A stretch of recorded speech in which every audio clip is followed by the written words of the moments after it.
Oke, kita lanjutkan materinya ya. Kemarin kita sudah membahas tentang bagaimana teknik membuat lingkaran. Nah, lingkaran itu adalah bagian dari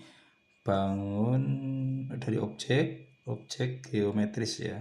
Nah, namun di sini ternyata nggak hanya lingkaran aja. Misalnya ada segitiga, ada persegi panjang ya. Kemudian ada trapesium, jajar genjang. Nah, hari ini kita akan melanjutkan ke materi selanjutnya, yaitu tentang bagaimana membuat objek geometris bangun dasar lanjutan ya. Oke, sekarang kita akan lanjutkan ke bagaimana kita menerapkan garis-garis yang sejajar kemarin, atau di materi selanjutnya. Kenapa garis-garis itu harus sejajar ya? Kenapa kita harus tidak terkecoh oleh garis-garis yang distorsi gitu ya. Nah, makanya kemarin misalnya kalau kita ingat, kita gambar garis yang seperti ini misalnya. Nah, kenapa kita garisnya harus seperti ini misalnya, seperti itu ya.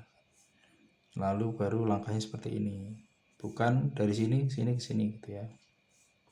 Ini adalah salah satu contoh aja. Lalu misalnya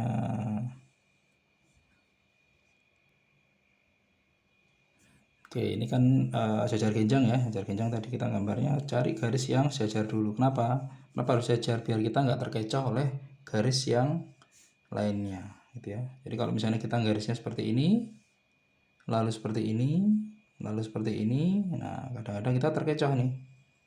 Nah, ini dari sini nggak ada acuan ya, lalu kita ke sini nggak ada acuan juga, ke sini kita menyamakan dengan ini ya, sehingga ini garis pinggir ini kadang-kadang yang mengecoh, sehingga ini yang disebut sebagai teknik yang salah. Jadi yang benar adalah kita cari yang sejajar dulu, sejajar dulu. Nah, anggap aja ini misalnya ini acuannya ini ya, garis ini jadi acuan, lalu kita harus menyejajarkan ini, baru kita tarik garis yang ini. Nah, ketika kita mau narik garis yang ini, kita harus mengacu pada ini. Nah, ini jadinya kita jangan sampai mengacu sama ini, tapi mengacu sama garis yang ini. Ini mengacu ke garis yang ini gitu ya. Nah, itu ini jadilah jajar genjang. Bagaimana kalau trapesium? Sama juga ya. Ini nggak langsung ke sini, misalnya ini langsung ke sini, langsung ke sini. Nah, jangan-jangan ininya ternyata nggak pas gitu ya. Nah, ini sering sekali terjadi di pengalaman saya ngajar ke mahasiswa yang basic ya. Jadi yang benar adalah cari yang sejajar dulu, ini misalnya. Nah, ini kan pastikan ini sejajar dulu. Ini acuannya sama ujung kertas ini, pinggir kertas ini ya. Nah, misalnya ini dia sejajar, lalu baru kita tarik di sini. Lalu trapesium macam-macam, ada trapesium yang sama kaki, sama sisi. Nah, ini trapesium sama kaki, sama trapesium siku kalau nggak salah ya, yang di sini kalau nggak salah ya. Nah itu ya. Lalu segitiga, kalau segitiga ya langsung aja, misalnya kita mau segitiga sama kaki, misalnya kalau kakinya agak ini ya tinggal kita buat seperti ini ya, sama kaki tapi agak pendek ya atasnya ya, seperti ini. Nah, ini basic sekali yang kita harus pahami tekniknya ya. Ini salah ya, ini saya kasih silang biar kita tahu mana yang salah. Misalnya ya segitiga sudah, ini sudah, apalagi yang belum ya. Ke trapesium sepertinya sudah. Oke, kita sekarang ke penerapan. Kira-kira kalau kita sudah bisa menggambar dengan teknik ini, nanti gunanya buat apa sih? Oke, kita lanjutkan ke apa? Nih ya, misalnya kita ke objek 3 dimensi ya.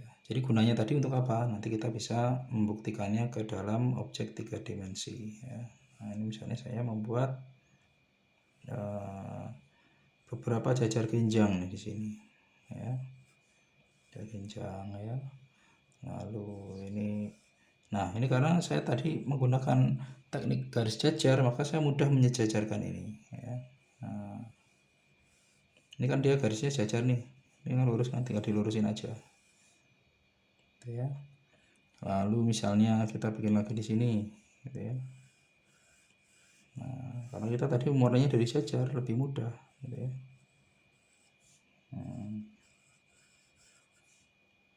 Ya. Lalu misalnya ada di sini agak miring gitu ya. Ya, ini.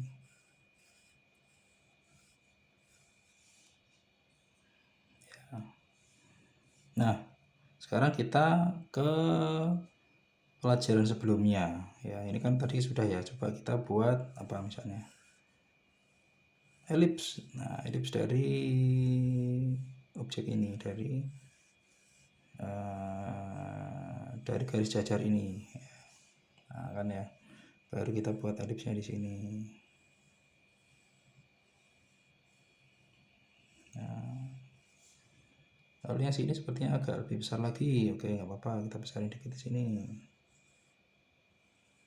Nah, ini prosesnya kita menggunakan teknik apa kemarin? Gambar konstruk ya. Ininya porosnya buat elips misalnya. Nah ya, gunanya tadi apa? Gunanya kita menggunakan garis jajar tadi ini untuk garis bantu aja. Biar apa? Biar dia nggak lepas dari ini. Kan saya rencananya mau membuat sebuah still life ya, objek yang nanti 3 dimensi ya. Sehingga saya perlu membuat garis jajar tadi untuk memastikan bahwa objek ini di sebuah alas yang sama ya. Di misalnya ini sebuah apa ya, meja gitu, dia di meja yang sama. Kalau kita nggak paham cara membuat garis jajar ini ya, maka seolah benda itu melayang, ada yang melayang, ada yang di apa namanya, beda permukaan, ada di satu permukaan seperti itu ya. Oke, nah ini tadi kan sudah, ini tekniknya seperti kemarin ya, seperti di pertemuan sebelumnya tentang apa namanya, elips ya. Oke, saya pikir sudah paham. Nah, lalu sekarang kita mau bikin objek apa nih? Nah, ini yang namanya extrude ya. Extrude itu apa? Dia memanjangkan, bisa ke atas, bisa ke samping ya, bisa ke bawah ya. Dan kasus yang saya akan buat contoh ini adalah extrude ke atas. Nah, disinilah guna apa, fungsi kedua dari garis sejajar tadi ya. Misalnya karena ini semua mau di extrude ke atas, kan di extrude ya. Nah, di extrude itu misalnya seperti ditarik ke atas gitu ya. Nah, maka tinggal ini kita harus menentukan garis sejajar ke atas semuanya. Nah, ini ya. Ini misalnya saya mau bikin apa ini? Balok ya. Nah, lalu di sini mau saya buat tabung ini. Nah, ini tinggal menyamakan. Ini juga saya samakan gitu ya. Dan ini kerucut rencananya. Kerucut, maka saya tarik bagian tengahnya aja ya. Lalu di sini ini saya buat apa misalnya? Apa ya?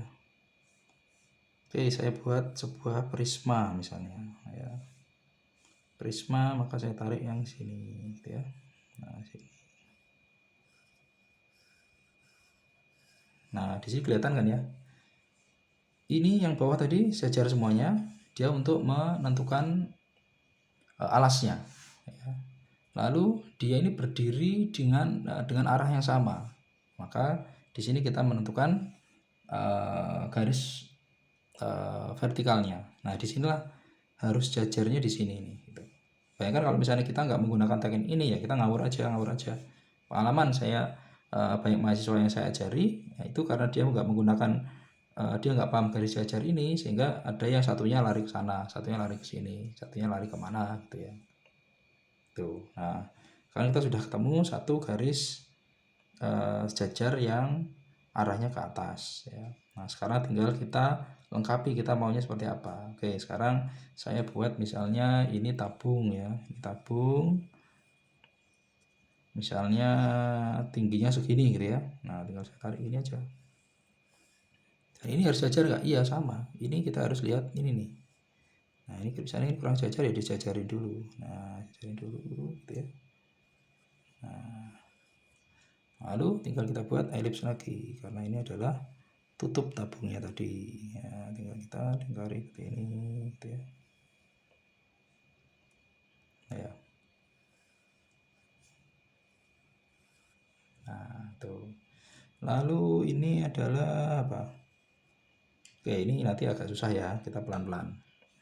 Terus kemudian ini ada kerucut, misalnya. Kerucut kita tentukan titiknya di sini, misalnya. Baru kita tarik sini. Kalau ini sudah bukan sejajar lagi, ini tinggal kita menyelesaikan aja. Ya, itu.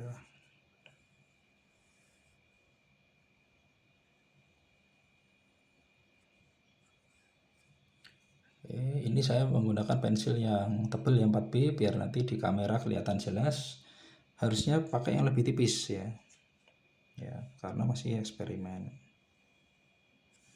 Oke, lalu di sini ini kan kita tadi mau membuat apa? Prisma ya. Prisma, maka di sini alasnya harus sejajar sama puncaknya. Nah, balik lagi, garis sejajar itu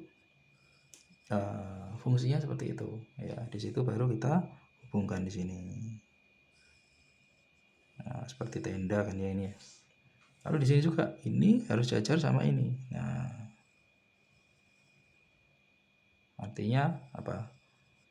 Sejajar itu adalah apa? Basic ya. Kita harus tahu tentang mana ini nanti garisnya sejajar, mana yang enggak, karena ini adalah basic sekali.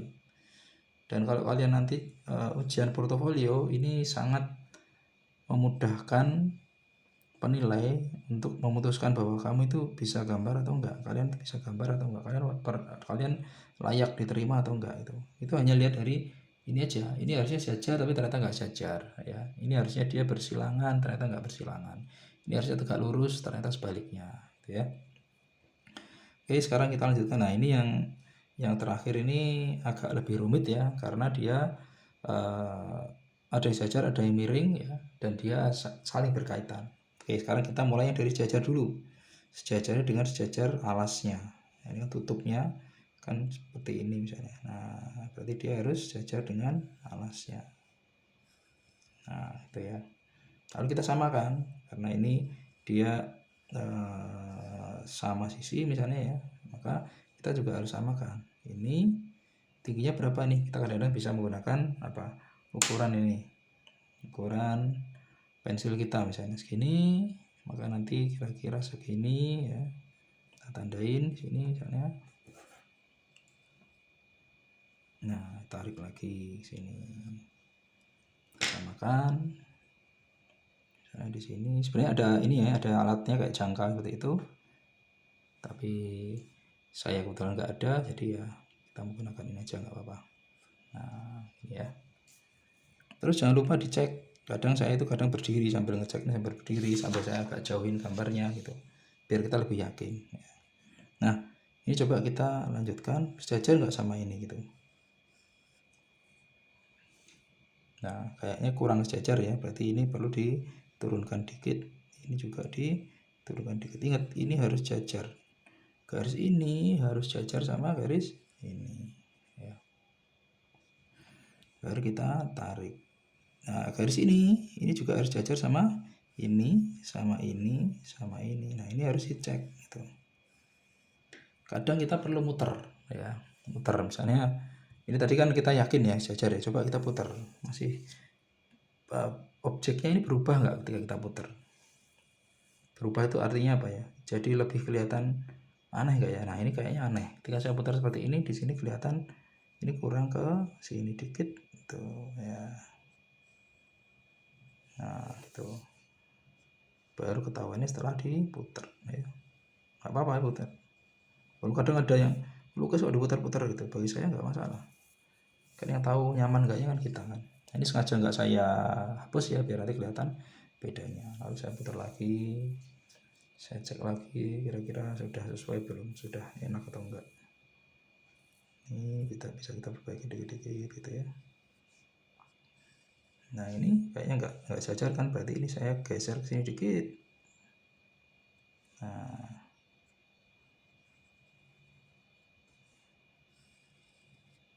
gitu. Nah, inilah proses gambar konstruktif ya, gambar yang apa ya, sesuai dengan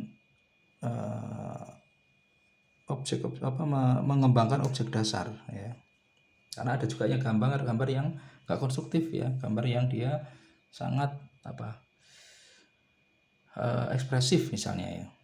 Kali ini kan enggak, kita harus presisi gambar ini gitu ya. Kita gambar still life ini gitu ya. Oke, dari sini kita pertegas garisnya, mana kira-kira garis yang kepakai dan mana yang enggak harus kita pastikan. Misalnya ini garis yang kepakai yang ini gitu ya. Nah, lalu ini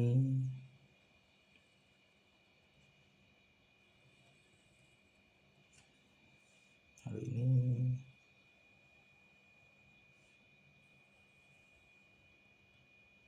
Karena di sini tertutup, maka saya lanjutkan, langsung saya tutup dengan garisnya si kerucut ini juga.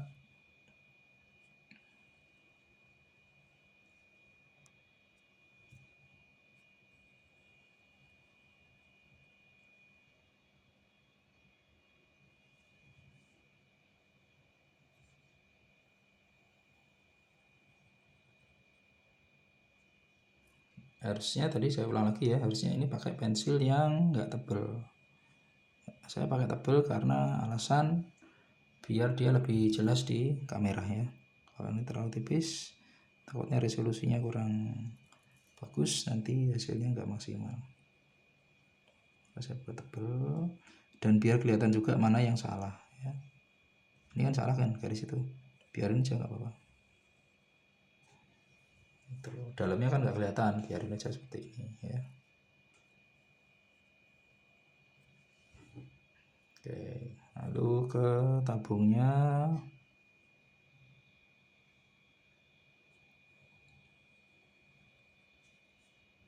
Cara garisnya ingat ya, di basic sekali sudah sering saya kasih tahu, garisnya jangan sampai berbulu ya.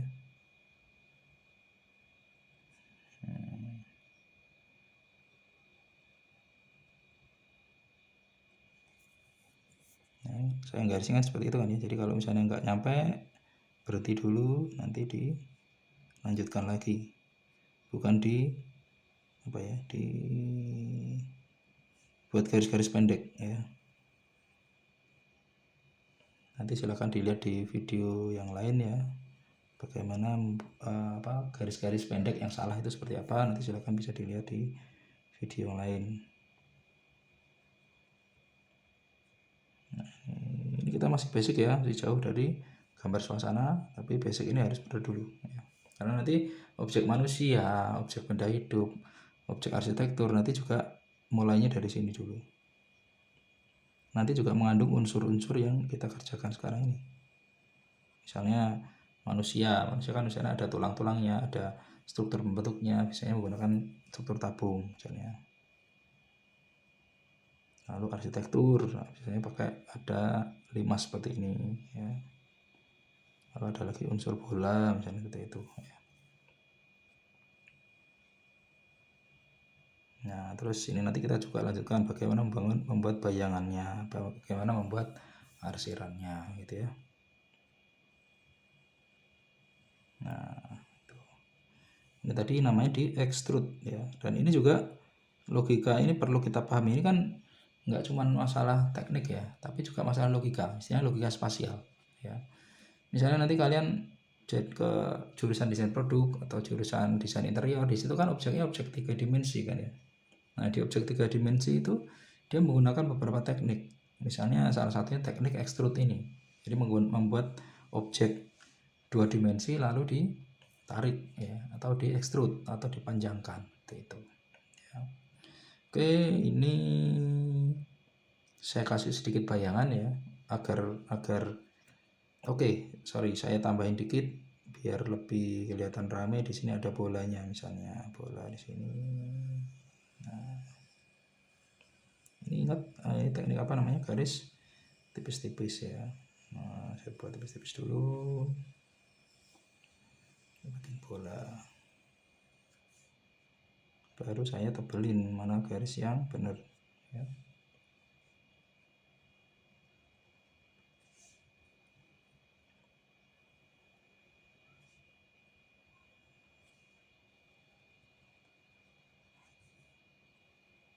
Nanti kalau kuliah di S1 namanya gambar still life namanya.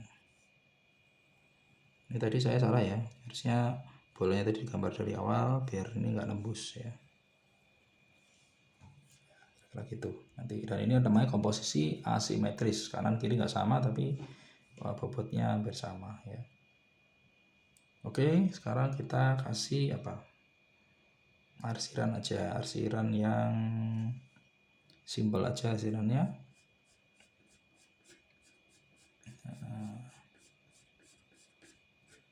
Intinya biar ketahuan bahwa ini tuh objek 3 dimensi ya.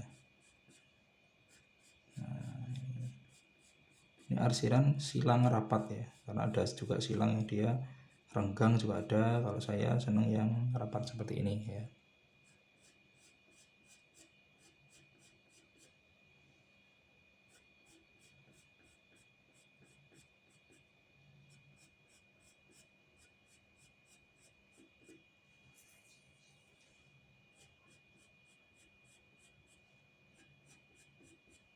Nah, arsir itu biasanya berhubungan juga dengan material.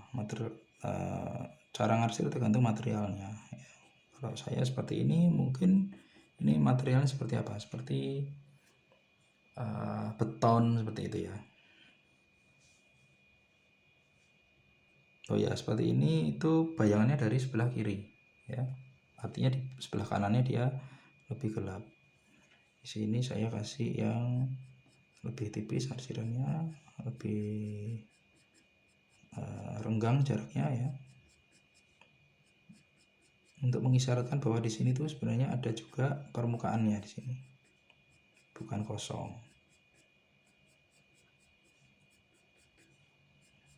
Nah itu ya.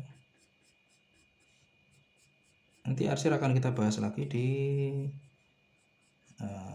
sesi yang lain ya. Ini cuma sekedar untuk memberikan gambaran aja bahwa bagaimana membentuk objek 3 dimensi ya. Namun kalau membuat 3 dimensi nggak diarsir, itu jadinya nggak kelihatan objek 3 dimensinya, nggak kelihatan pejalnya ya, nggak kelihatan bahwa ini tuh ada permukaannya seperti itu, seperti transparan kalau nggak ada arsirnya ya. Makanya diarsir, hanya diarsir seperlunya. Nah, seperti itu. Lalu karena ini kerucut ya, maka kita menggunakan arsirnya arsir garis. Garis tetap aja yang apa, gelap sebelah kanan ya.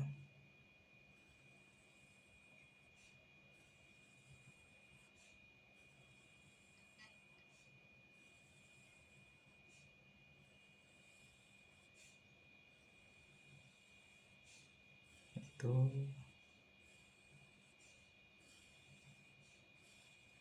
ini arsirnya arsir kasar ya, kasar artinya masih ada garis-garisnya. Boleh nggak masalah.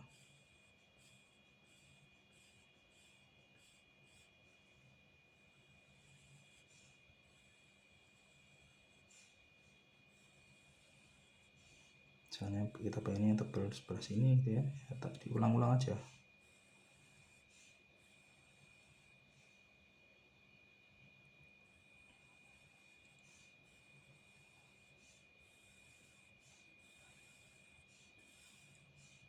Ini masih basic, memang saya buat materinya pelan-pelan ya,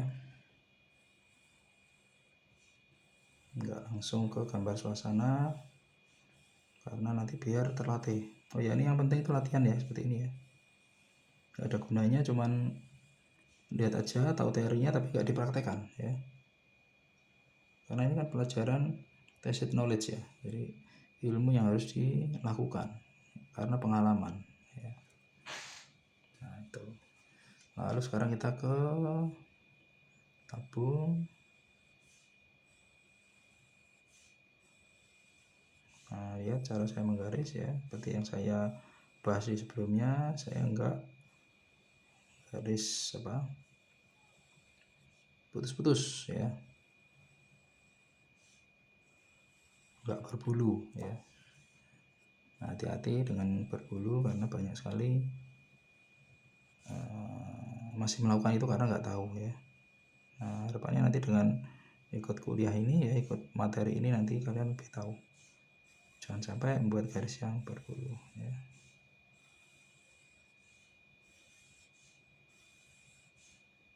Nah ini hanya untuk sekedar memberi ini aja, efek dia 3 dimensi aja ya. Nanti aslinya seperti apa ya, tergantung kita itu mau membuat apa ya. Kalau kita membuat gelas ya pasti ada transparannya ya, ada apa pantulannya gitu ya.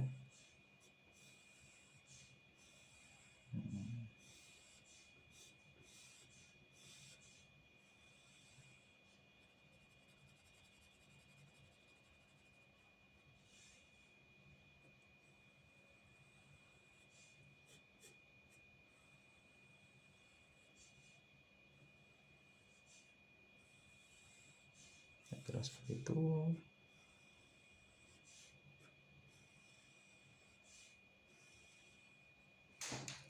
Ya, itu ya. Lalu di sini